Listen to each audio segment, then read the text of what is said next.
شروع اللہ کا نام لے کر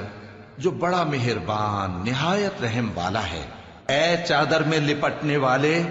اٹھو، اب خبردار کرنے لگو اور اپنے پروردگار کی بڑائی بیان کرو اور اپنے کپڑے پاک رکھو اور شرک کی گندگی سے تو الگ ہی رہو، اور اس نیت سے احسان نہ کرو کہ اس سے زیادہ کے خواہاں ہو، اور اپنے پروردگار کی خاطر صبر کرتے رہو۔ پھر جب سور پھونکا جائے گا تو وہ دن مشکل کا دن ہوگا، یعنی کافروں پر آسان نہ ہوگا۔ مجھے اس شخص سے سمجھ لینے دو جس کو میں نے اکیلا پیدا کیا اور میں نے اس کو بہت سا مال دیا اور ہر وقت حاضر رہنے والے بیٹے دیے اور اس کو ہر طرح کے سامان میں وسعت دی، پھر بھی لالچ رکھتا ہے کہ میں اسے اور زیادہ دوں۔ ایسا ہرگز نہیں ہوگا، یہ ہماری آیتوں کا بڑا مخالف رہا ہے۔ میں اسے ایک بڑی چڑھائی چڑھاؤں گا۔ اس نے غور و فکر کیا اور ایک بات ٹھہرا لی، یہ مارا جائے، اس نے کیسی تجویز کی، پھر یہ مارا جائے، اس نے یہ کیسی تجویز کی، پھر اس نے نگاہ کی،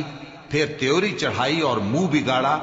پھر پیٹ پھیر کر چلا اور تکبر کیا،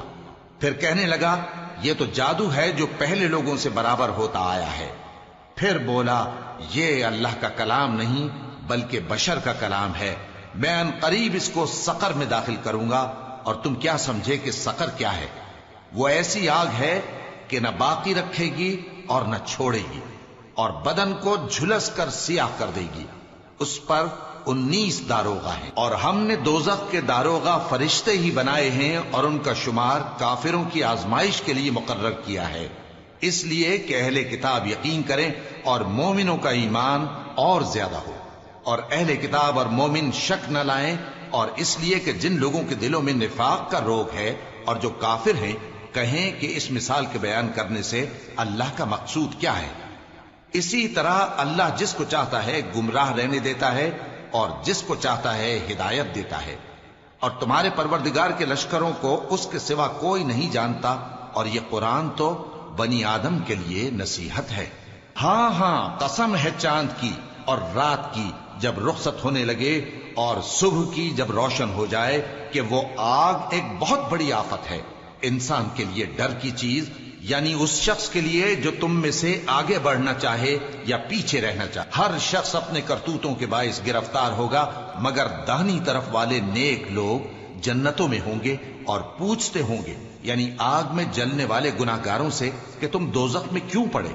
وہ جواب دیں گے کہ ہم نمازیوں میں شامل نہ ہوئے، اور نہ ہم فقیروں کو کھانا کھلاتے تھے، اور ہم بحث کرنے والوں کے ساتھ مل کر بحث کرتے تھے،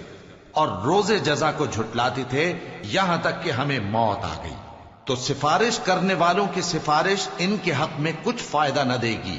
ان کو کیا ہوا ہے کہ نصیحت سے روگرداں ہو رہے ہیں، گویا گدھے ہیں کہ بدک جاتے ہیں جو شیر سے ڈر کر بھاگ جاتے ہیں۔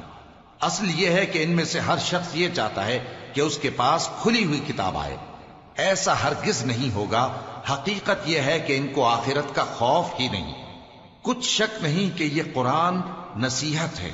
تو جو چاہے اسے یاد رکھے، اور یاد بھی تبھی رکھیں گے جب اللہ چاہے۔